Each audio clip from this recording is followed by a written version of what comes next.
बिस्मिल्लाहिर्रहमानिर्रहीम अस्सलाम वालेकुम। मोहतरम नाजरीन, ये वीडियो इस्लामाबाद की है। आप इस वीडियो में देख सकते हैं कि एक शख्स ने बैल खरीदा है और बैल को खरीदने के बाद अपनी गाड़ी के साथ बांधकर अपने घर को लेकर जा रहा है, जो कि सरासर गलत और ज्यादती है।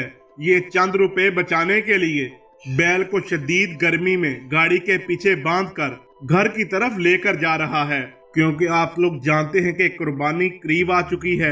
हर इंसान अपनी मनपसंद का जानवर ले रहा है, लेकिन इस शख्स की अकल चेक करें कि इस शख्स ने बैल को अपनी गाड़ी के पीछे बांध लिया और उसी बैल को बांधा जिसकी इसने कुर्बानी करनी है। मुहतरम दोस्तों, ऐसे लोगों को क्या सजा देनी चाहिए कि आइंदा कोई भी इंसान जानवर के साथ ऐसा जुल्म ना करे।